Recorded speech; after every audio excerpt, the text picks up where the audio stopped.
Good afternoon, everyone. Welcome to the Brown University Masters of Science and Technology Leadership webinar. I am the Program Director, Pete Chomowicz, and today we're going to be talking about our curriculum, our faculty, how to apply to the program, and all of the kind of metrics and stories of our alumni. So I will share my screen and we'll get started. To enter your questions, and we absolutely welcome them, use the Q&A button. The chat button is disabled, and my colleague Emma, who's online with us, she'll help field your questions when I'm done in about 15 minutes or so.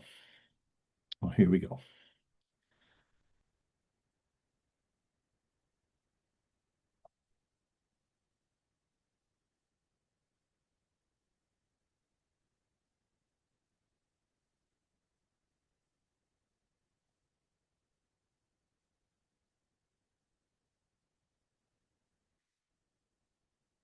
The question that I most often get, rightly so, and I hope it's a question that's forefront in your mind, is what is the return on investment for this program or for any graduate program for that matter? And I want to begin this conversation with talking about what is a return on investment? What is your metric for success? And I'm going to do that, going to get at that question by talking about three of our alumni, actually two of our alumni and one current student.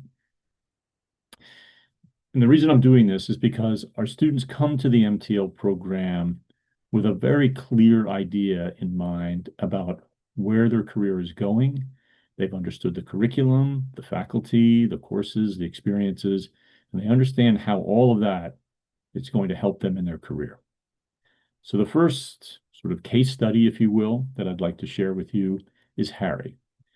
So Harry is a metals marketing manager. He has several degrees in engineering, and he's responsible for ensuring products are consistent with the needs of engineers, scientists, and quality technicians. So he works for a company that engages in the testing of metals for critical environments, like aerospace, for example.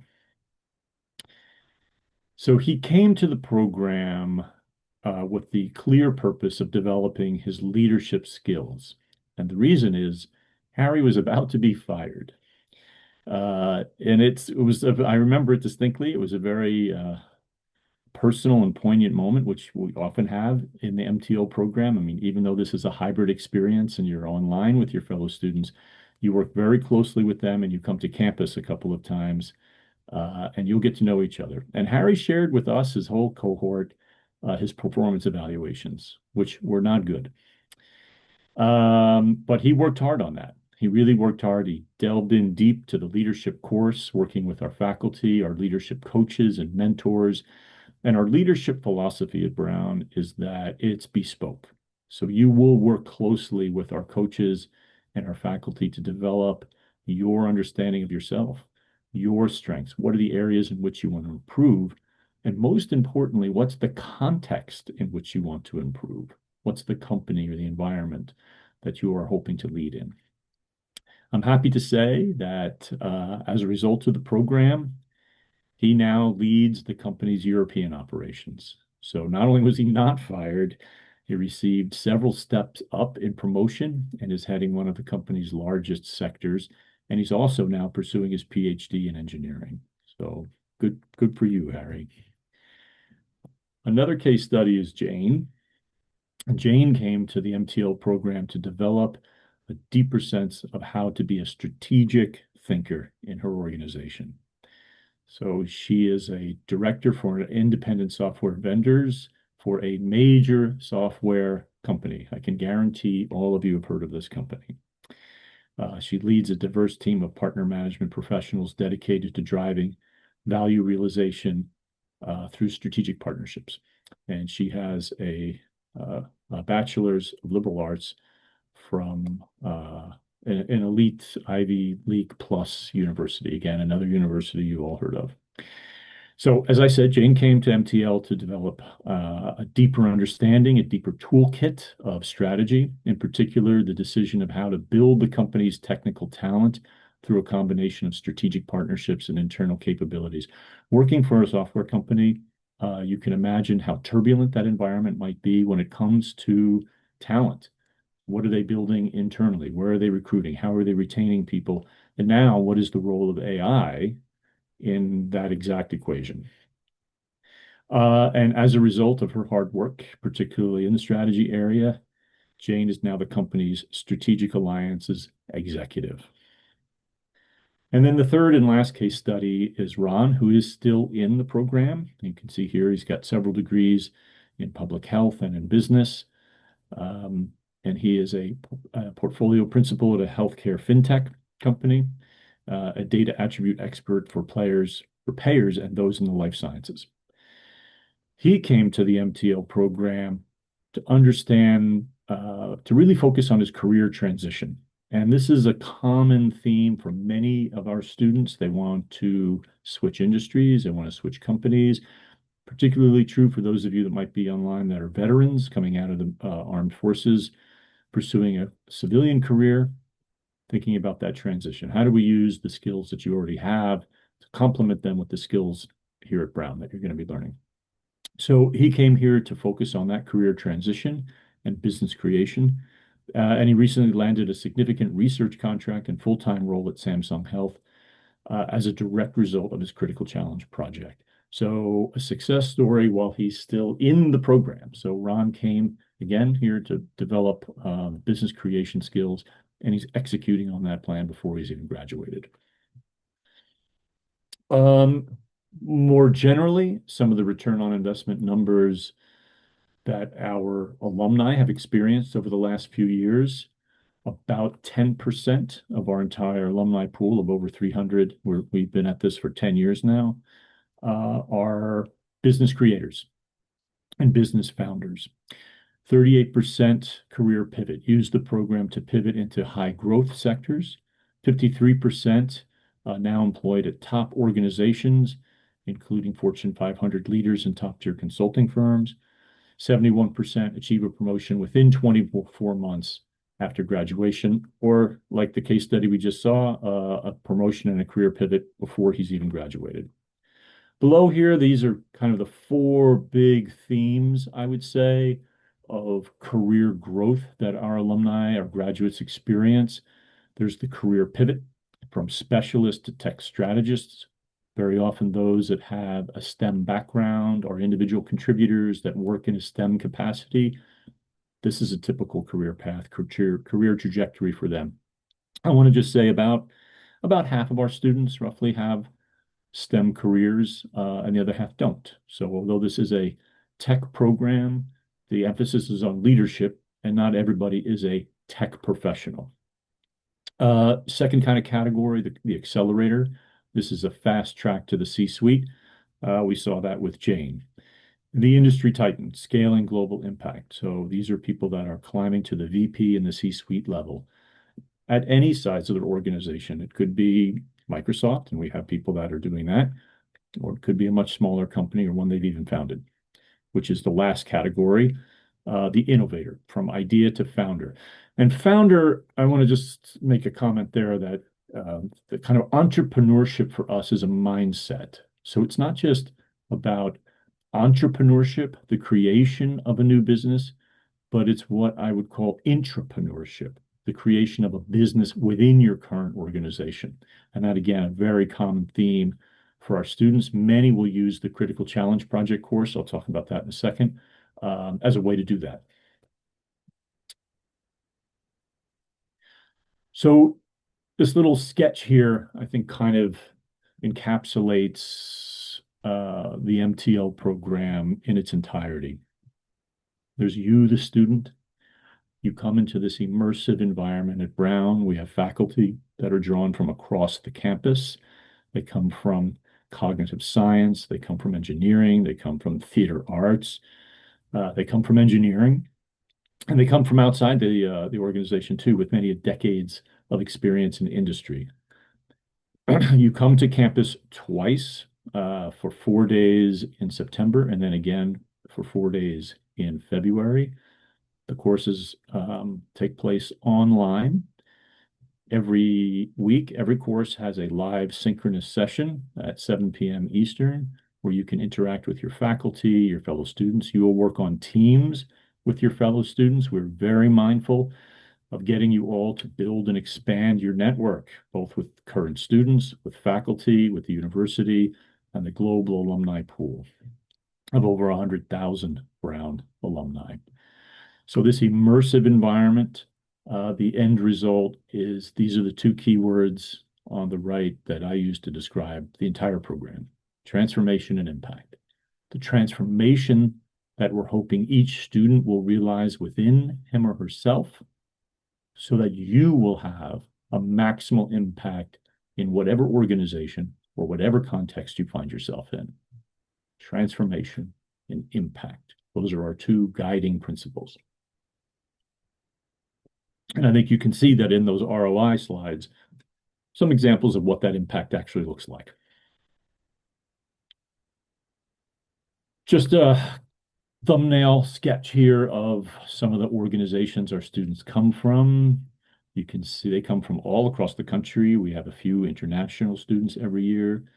And you can see they come from big tech, AWS, Google, Meta.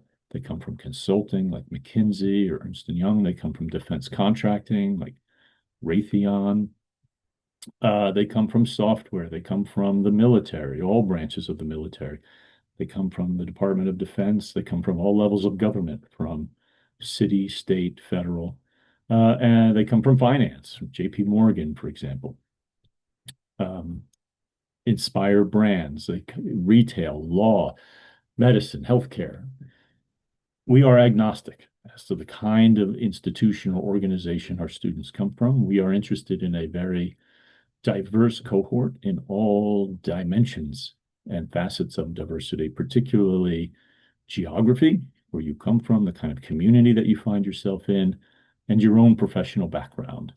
I like to say iron sharpens iron. And when we have students that are rising stars in organizations like this, they raise the game for everybody else.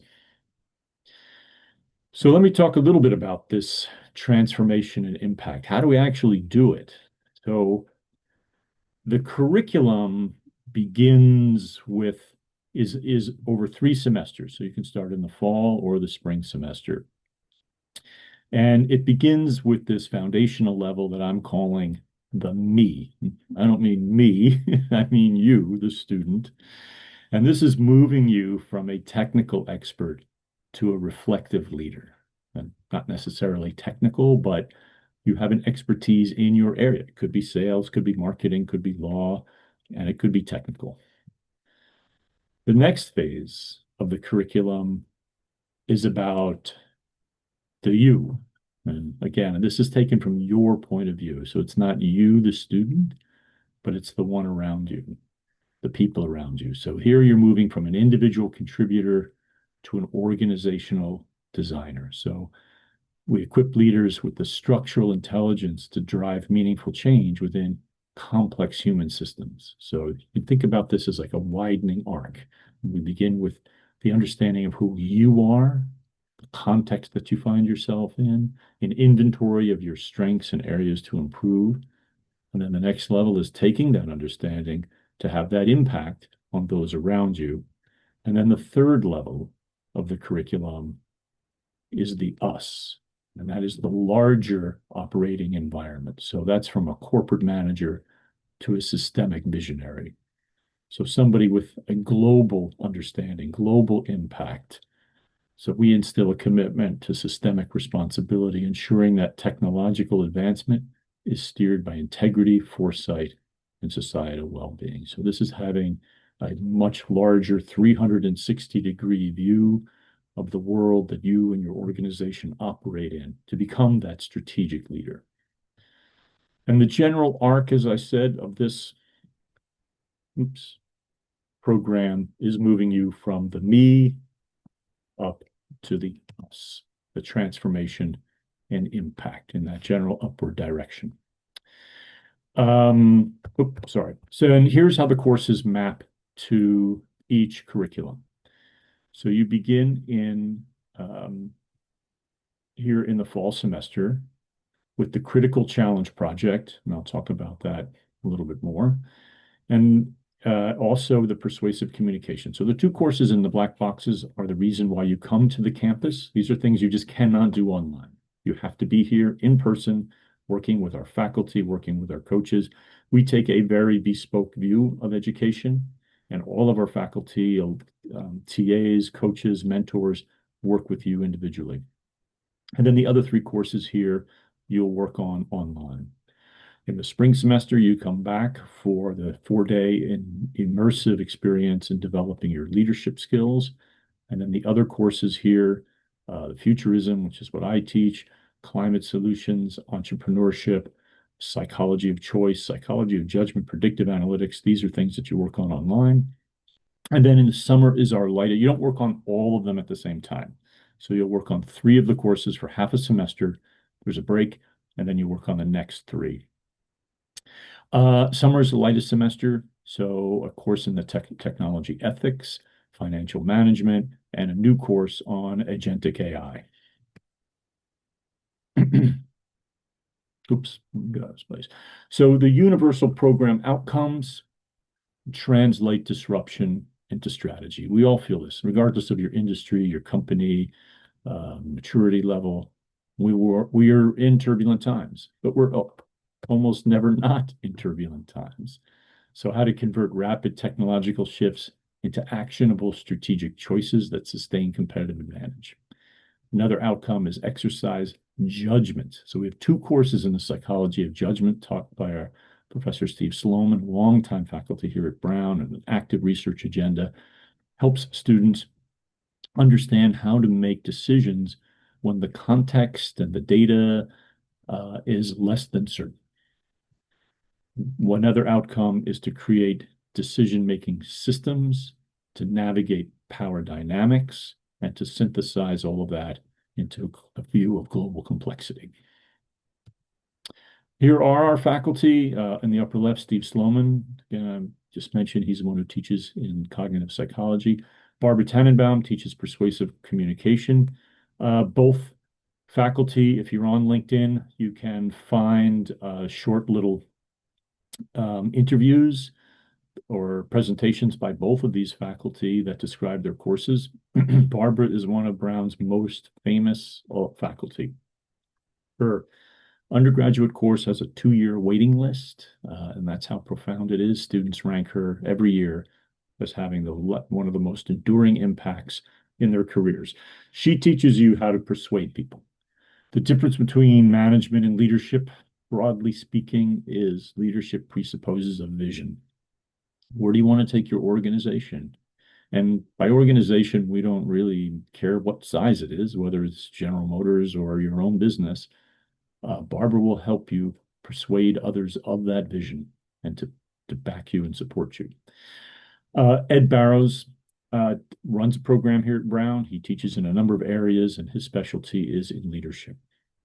Vikash, new to Brown, comes to us from Meta, teaches our new agentic AI course. Andrew Banashevitz, prolific author in data analytics. Adam Braff also teaches data analytics.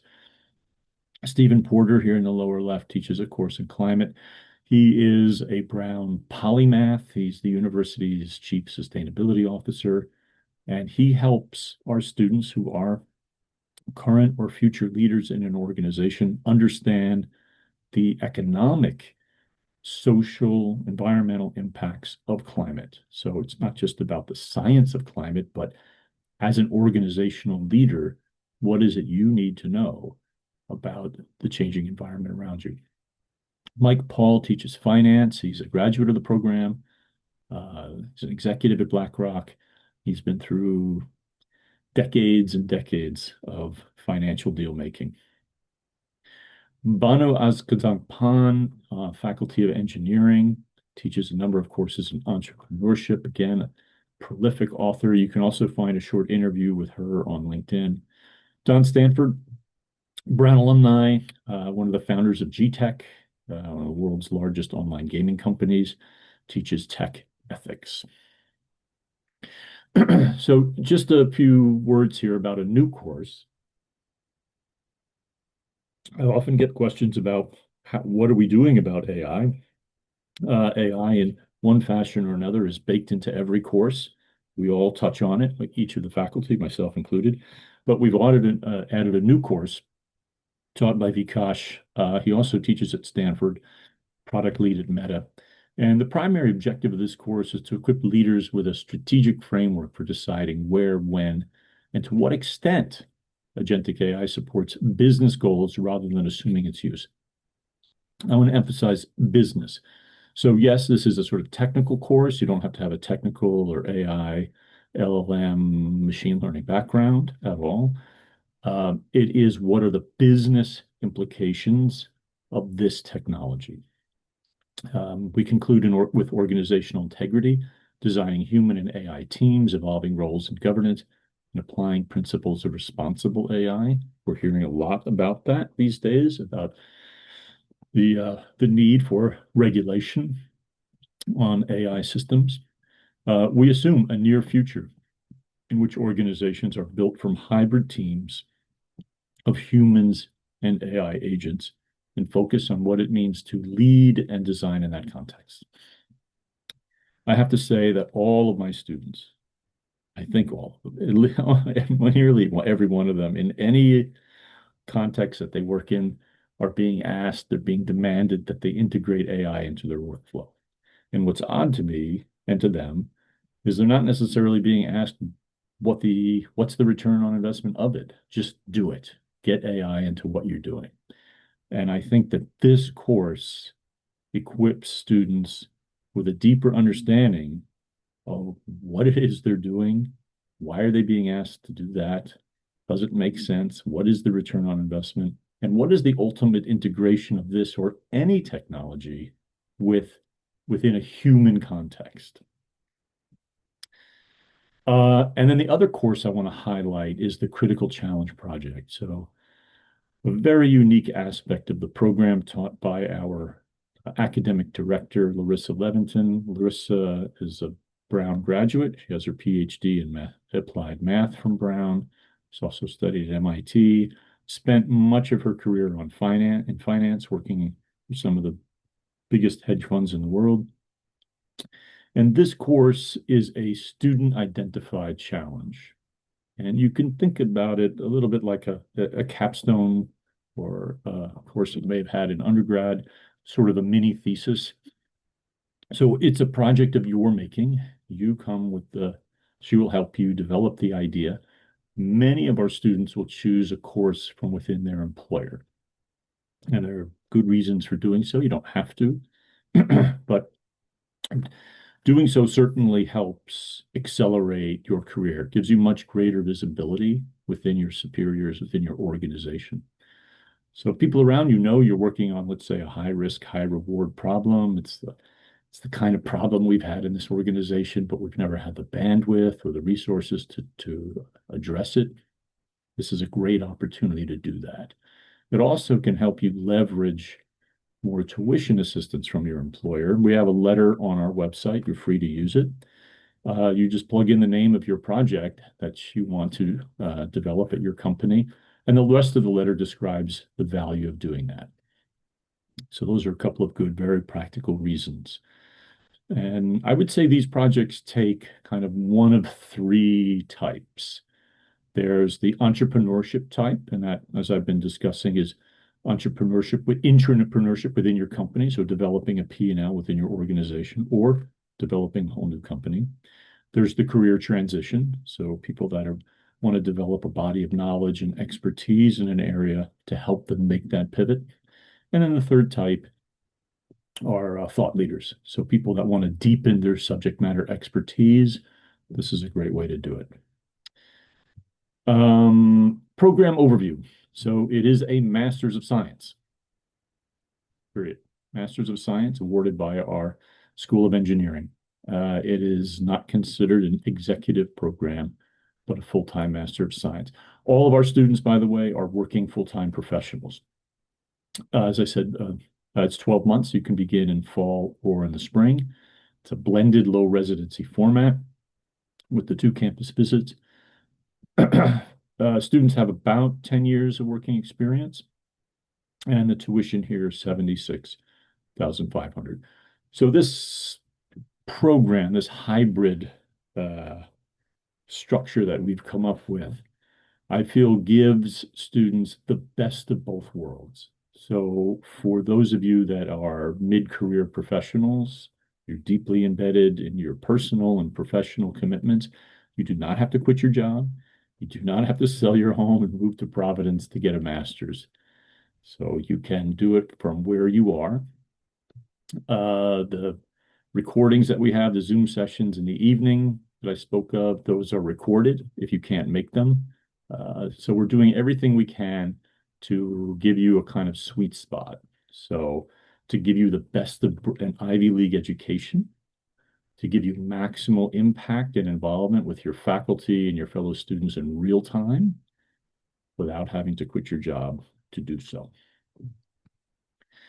Almost done. Just one or two more slides here. So the application is very straightforward. There's no GMAT or GRE required.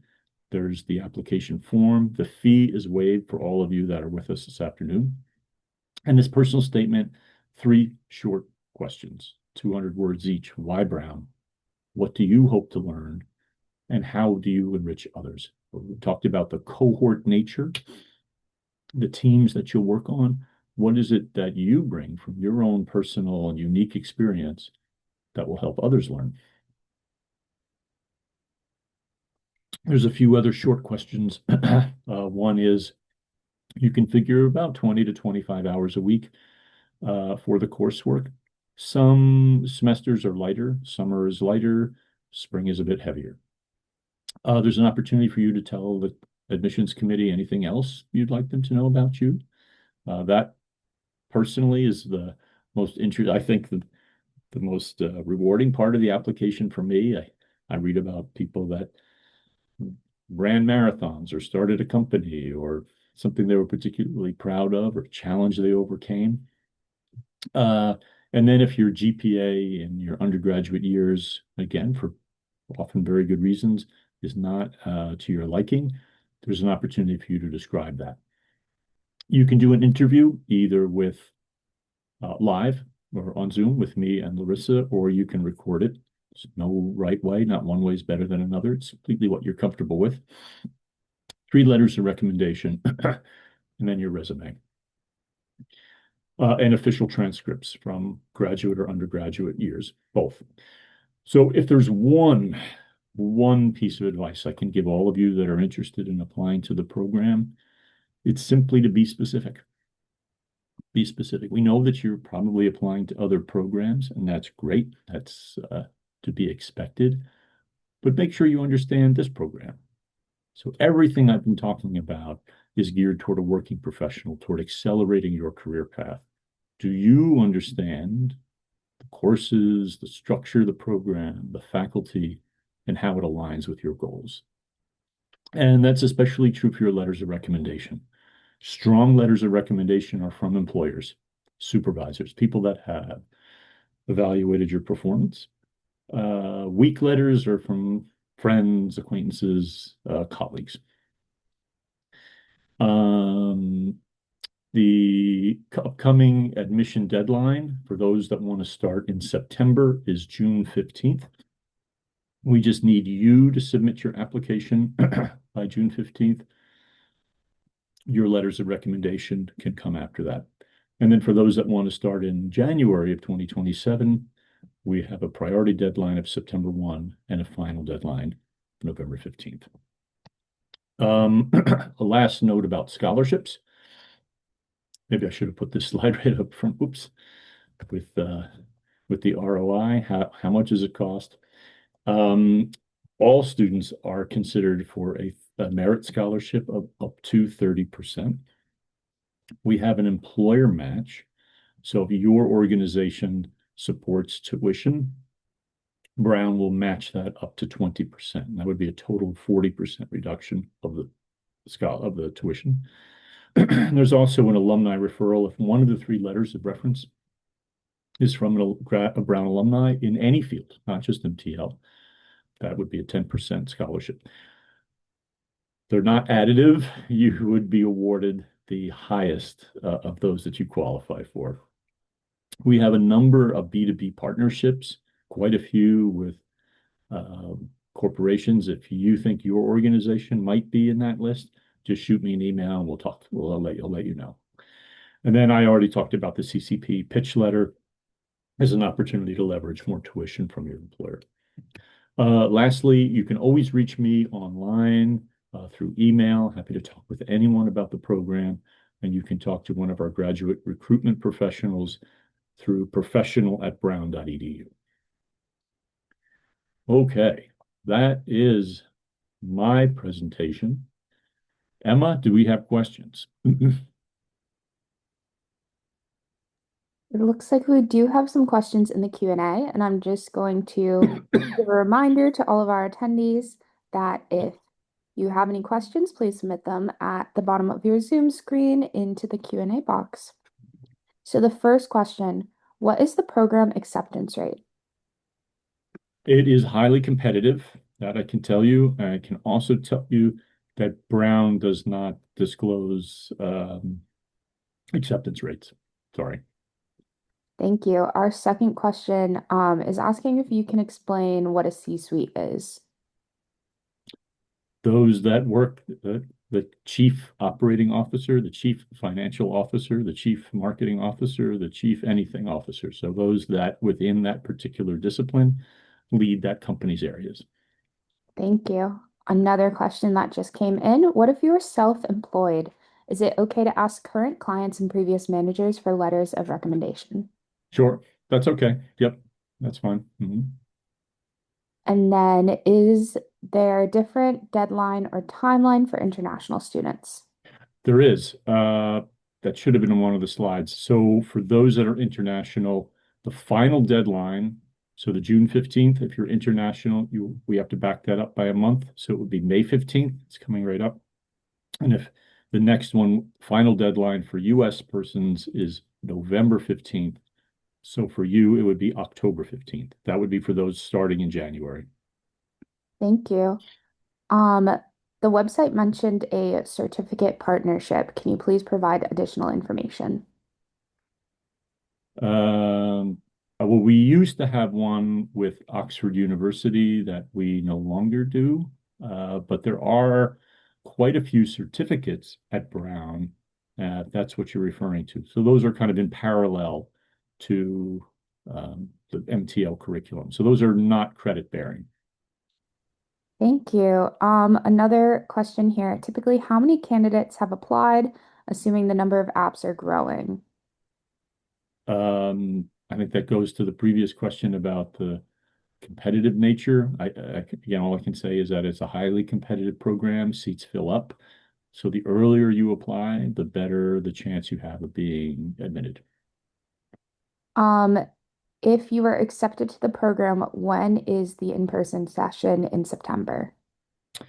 It's the Latin October, it's September 20, I think it's the 26th, 27th, 28th, 29th. It's the last weekend in September. That too is on our website, but I think that's right. The next question in here looks like if not accepted, can candidates reapply? They can, sure. I would give yourself a year or two to redirect your career or to, show the admission committee that you've made some kind of progress since the previous go round. Thank you. It looks like we just had a question come in. I applied for spring 2027, but can I move the application to fall of 2026? Sorry, say that again, Emma. If somebody applied for spring 2027, can they move their application to But fall of 2026? sure. Yep. You can write to professional@brown.edu and my colleagues will move your um, application to the right deadline. That's no problem. Um, I think was there a question, Emma, about international? Um, there is. It's a little bit more specific here. So I may have them reach out to us um, Okay. at professional. I'm going to put that email in the chat, professional@brown.edu. Another question that came in here, oh, we already answered that. Perfect. Okay. What is your outlook on immigration and student visas in particular? Um, so as I said, you come to Brown for this program twice, and Brown will assist you in is it the F1 visa, for the 4 days that you need to be here. And it looks like the last question that I see right now is how long does it take for the admission committee to come up with a decision after application? So you submit your application. There's almost always a few days or weeks before all of the letters of recommendation are received. Now that's up to your recommender. We understand it's out of your hands. Once those come in, the application package is complete, and then you'll have immediately afterwards the interview. And then the admissions committee and the scholarship committee will return their decision a week or two after that interview. Thank you. And one more question. Have past MTL students also pursued Brown certificates to augment learning or leadership development? And, of course, the app process is separate for those other certificates. Yes, they have. Absolutely. There's quite a few certificates in many different areas. I think as an MTL alumni, there might be a discount on that. Pretty sure about that. Yes, is the answer to the question. And another question, do we need to have the interview portion completed before the deadline? How long from submission before the interview is scheduled? No, you don't have to have the interview before the deadline. So again, to reiterate, we get all Mhm. the materials, then we have the interview, and then you're given notification of acceptance and scholarship if that's the case. And it looks like that's everything. All right, great. Thank you all for bearing with my voice as I'm getting over a cold. Thank you all very much for being with us this afternoon. Great questions. If anything else comes to mind, you can shoot me an email. It's my first underscore last name, Peter underscore Chomowicz at brown.edu and professional@brown.edu. We get happy to continue the conversation. Until then, take care, everybody. Thank you, Emma.